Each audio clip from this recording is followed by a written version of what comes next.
వసుదేవసుతం దేవం కంసచాణూరమర్దనం దేవకీ పరమానందం శ్రీకృష్ణం వందే జగద్గురుం. మహాభక్తులారా, మనందరికీ కూడా ఇప్పుడు 7 జన్మల నుంచి పెళ్ళాం వస్తుందంటారు. అంటే రుణానుబంధ రూపేణ పశుపత్ని సుతాలయ, ఒక భార్య 7 జన్మల నుంచి క్యారీ ఫార్వర్డ్ అవుతుంది. అలాగే పిల్లలు కానీ, రుణాలు, శత్రువులు, వీళ్ళంతా కూడా మరి ఈ 7 జన్మల నుంచి వచ్చినటువంటి ఆస్తులు మనకు కూడా రావు. ఏమొస్తాయో తెలుసా? పాప పుణ్యాలనే ఆస్తులు వస్తాయి. మనం అంతకుముందు సంపాదించినటువంటి వాడు నోరు వీడు నోరు కొట్టేసి భూ కబ్జాలు చేసేసి ఇవన్నీ చేసినవన్నీ అక్కడ ఉండిపోయినాయి. మన వారసులకు ఇచ్చేసాం.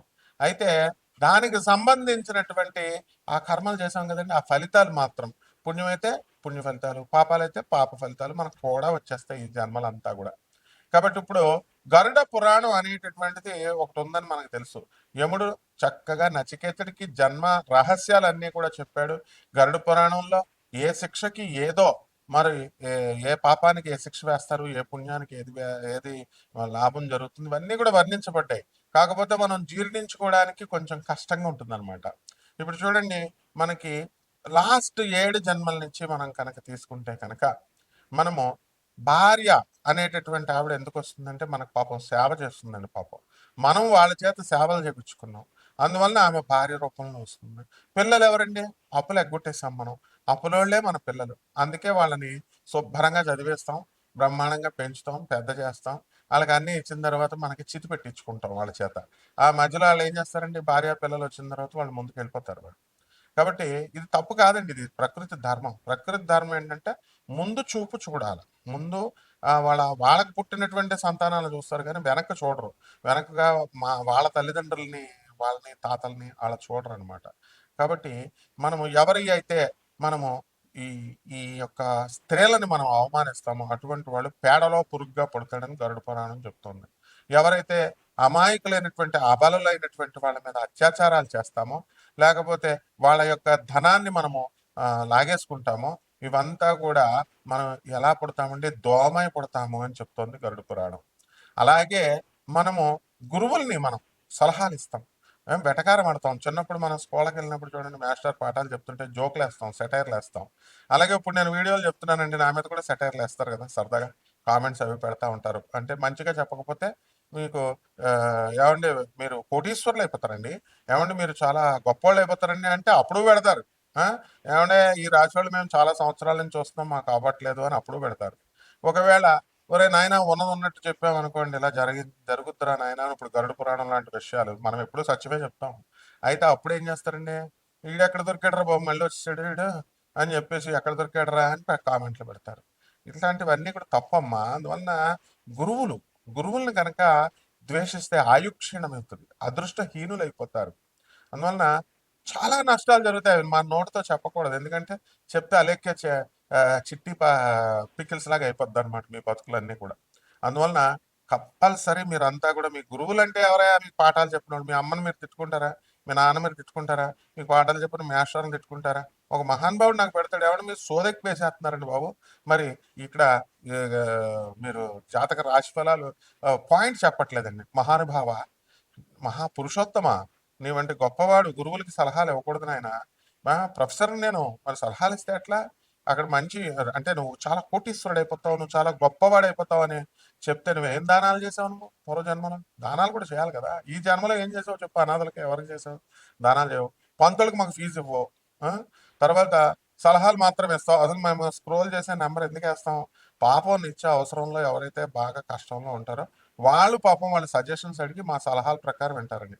అన్కండిషనల్గా నాన్ కమర్షియల్ ఆస్పెక్ట్తో మనం డబ్బులు తీసుకోకుండా ఫ్రీగా చెప్పేటటువంటి జ్యోతిషానికి నీలాంటి వాళ్ళు ఎందుకు సలహాలు చెప్తారు నాయన? కాబట్టి చాలా దారుణమైనటువంటి నరకానికి వెళ్ళిపోతావు నువ్వు.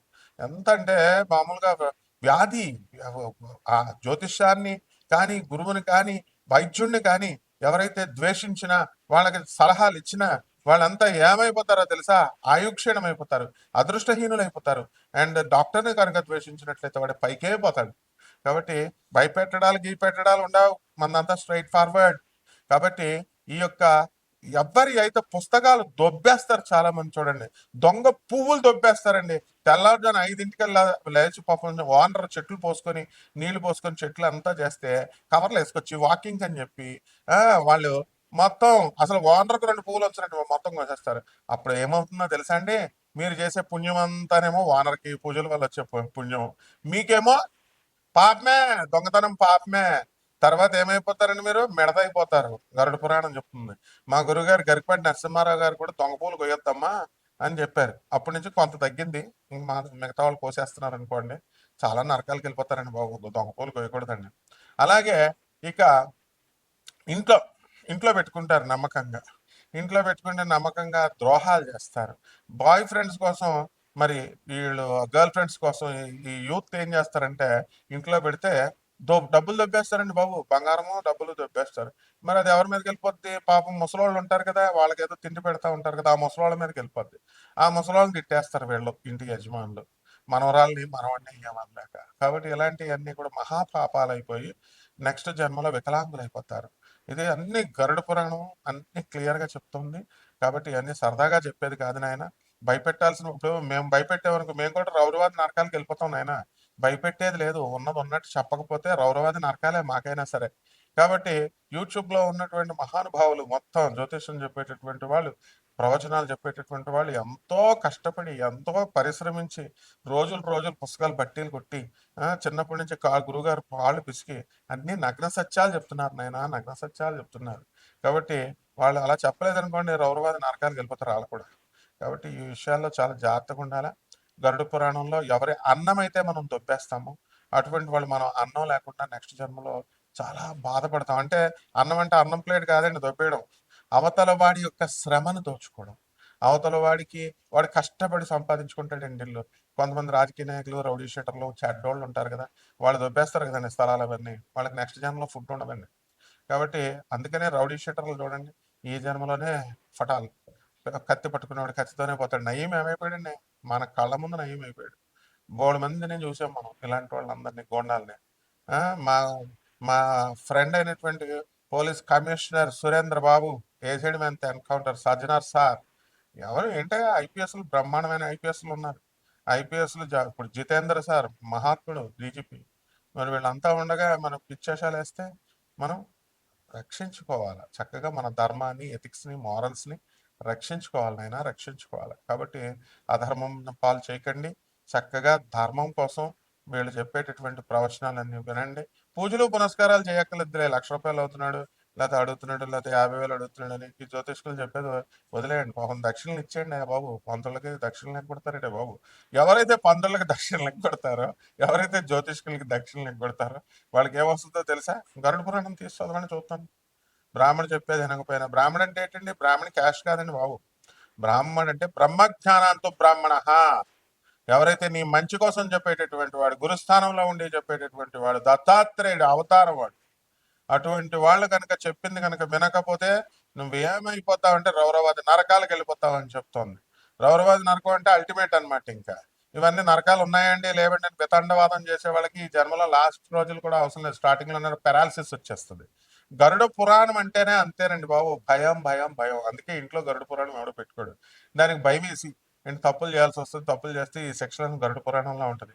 కానీ అందుకని ఏం చెప్తారు సెంటిమెంట్ కింద? ప్రజలు చాలా తెలివైన వాళ్ళు కదా, ఏమండి బాబు చచ్చిపోయిన వాళ్ళు చచ్చిపోతారు, గరుడ పురాణం ఇంట్లో పెట్టుకోకూడదని అంటారు. నో, దానికోసం కాదు. ప్రతి వాడి ఇంట్లో కూడా గరుడ పురాణం పెట్టారు. It is like an IPC section, Indian penal code లాంటిది. మరి అలాంటిది మీ దగ్గర ఉండాలి. కంపల్సరీ గరుడ పురాణం తెచ్చుకోండి, మీ ఇంట్లో పెట్టుకోండి. దీని ప్రకారం ఈ పూర్వజన్మల కర్మల ప్రకారం మనందరం చేసినటువంటి 7 జన్మలని తీసుకుందాం. మరి దాని యొక్క ప్రభావాలన్నీ కూడా ఈ రాశుల మీద నక్షత్రాల రూపంలో, మళ్ళీ అలాగే ఈ యొక్క గ్రహాల రూపంలో మనకి చూపిస్తాయి. ఈ 2025వ సంవత్సరం అంతా కూడా ఇవి మనం చేసినటువంటి పాపాలను బట్టి ఏ రాశుల వాళ్ళని ఎలా ఇబ్బంది పెడతాయి అన్నది మనం ఈ వీడియోలో తెలుసుకుందాం. ఒక్కొక్క రాశికి విడివిడిగా చూడండి. మకర రాశి. ఈ మకర రాశి వాళ్ళందరికీ కూడా మనకి ఎన్నెట్స్ అని వెళ్ళిపోయింది. మార్చి 29, 2025వ సంవత్సరం. చాలా సంతోషంగా ఉంది మనకి. ఇకపోతే బుధ, శుక్ర, రాహు, శని గ్రహాలన్నీ కూడా మీన రాశిలో ఉన్నాయి.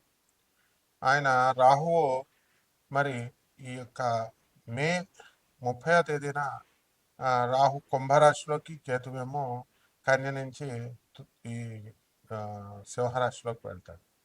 అలాగే కుజుడు కర్కాటక రాశిలోకి నేర్చిపట్టి వస్తాడు. మరి గురుడు వృషభ రాశి నుంచి మిథున రాశిలోకి రావడం జరుగుతుంది. ఈ కారణంగా మనకి మకర రాశి వాళ్ళకి అత్యద్భుతమైనటువంటి ఫలితాలు వస్తున్నాయండి. ఫారెన్ విశ్వవిద్యాలయాల్లో అప్లై చేసుకున్నటువంటి స్టూడెంట్స్ అందరికీ కూడా వీసాలు వచ్చినాయండి. ఆ తర్వాత చక్కగా వాళ్ళందరూ కూడా సీట్లు కూడా కోరుకున్న చోట్ల సీట్లు కూడా వచ్చినాయి. అండ్ జాస్తి ఋషి అనేటటువంటి నార్త్ కరోలినాలో ఉన్నటువంటి అబ్బాయికి, ఆ అబ్బాయికి మరి ఇమ్మీడియట్ అక్కడ మ్యాథ్స్ అండ్ సైన్స్లో గ్రూప్లో 10th గ్రేడ్లో అత్యధికంగా కష్టపడ్డాడు. 99-98%తో 9th గ్రేడ్లో వచ్చాడు. సో ఫారిన్ యూనివర్సిటీస్లో ట్రాన్స్పరెంట్గా ఉండవు సీట్లు రావడానికి. మార్కులు చూసినప్పుడేమో ప్రాజెక్టులు చూస్తారు, ప్రాజెక్టులు చూస్తారు అనుకున్నప్పుడేమో మార్కులు చూస్తారు. సో అటువంటి పోటీలో ఆయన నీకు వస్తుంది అని చెప్పాను. డెఫినెట్గా వచ్చింది. ఆ అబ్బాయి బ్రహ్మాండంగా జాయిన్ అయిపోయాడు. So this is live example అనమాట. కాబట్టి ఈ విధంగా ఈ యొక్క మకర రాశి వాళ్ళు చేస్తున్నటువంటి ఉద్యోగాలన్నీ కూడా రాజీనామాలు చేసి వాళ్ళు కొత్త కొత్త వ్యాపారాలు ప్రారంభించడానికి అవకాశాలు ఉంటాయి. అలాగే వృత్తిపరంగా ఎంతో ఎదుగుదల, అలాగే సంపాదన అనేటటువంటిది కూడా వృద్ధి చెందుతుంది ఈ సంవత్సరం అంతా కూడా. మరి మేష రాశిలోకి ఈ రవి ఏప్రిల్ 13, 2025 సంవత్సరం నుంచి రావడం జరిగింది. ఈ కారణంగా మనకి ప్రభుత్వ ఆఫీసర్స్ నుంచి మనకి సహకారము, ప్రభుత్వ పాలసీస్ నుంచి సహకారము, ఇలాంటివన్నీ కూడా మనకు అందుకోవడం అనేటటువంటివి జరుగుతాయి. కాబట్టి ఈ ఎవరైతే ప్రభుత్వ ఉద్యోగాలు చేస్తున్నటువంటి వాళ్ళు ఉన్నారో వాళ్ళందరికీ కూడా ప్రమోషన్స్ రావడానికి అవకాశాలు ఉన్నాయి. అలాగే ఎవరైతే బిల్స్ అండి, ఇప్పుడు కాంట్రాక్టులు రోడ్లు ఇవన్నీ కూడా బిల్ చేస్తామండి. ఆ బిల్స్ అన్నీ కూడా వాళ్ళకి ఈ ఇప్పుడు ఇవన్నీ కూడా శాంక్షన్ అవడానికి అవకాశాలు ఉన్నాయి. అయితే ఇవన్నీ కూడా మే 30, 2025 సంవత్సరంలో జరగడానికి అవకాశాలు ఉంటాయి. అలాగే పెళ్ళిళ్ళు, వివాహాలు కావాలనుకునేటటువంటి చిన్న పిల్లలకు కూడా వివాహాలు అనేటటువంటి జస్ట్ 21 రాగానే మ్యారేజెస్ కూడా అయిపోవడానికి అవకాశాలు ఉన్నాయి. ఆడపిల్లలకి అయినా మగపిల్లలకి అయినా సరే. ఇల్లు లేనటువంటి వాళ్ళకి ఇల్లు, స్థలాలు ఇలాంటివన్నీ కూడా చాలా చేస్తారు. ఇటువంటి పూర్తి జాతకాల కోసం ఇవి స్కెలిటన్ ఐడియా ఇవ్వాలి మీకు అంతే. రాశిఫలాలు అంటే not simply giving you spoon feeding అంతా చేయకూడదు.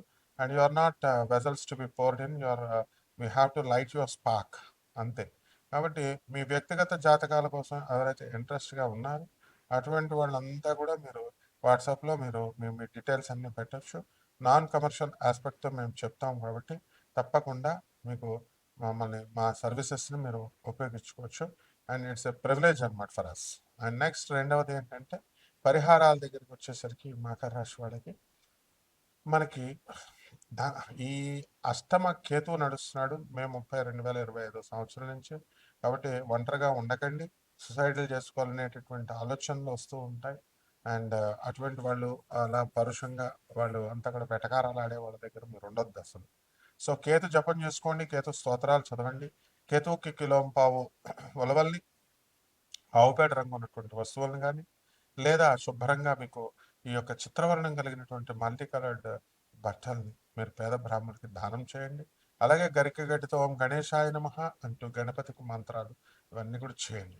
అలాగే చక్కగా మీరు ఈ యొక్క ధూమావతి అమ్మవారి యొక్క హోమాన్ని మీ ఇళ్లలో జరిపించుకోవడం ద్వారా అద్భుతమైనటువంటి ఫలితాలు మీకు దొరకడం అనేటటువంటి జరుగుతాయి. శుభమస్తు.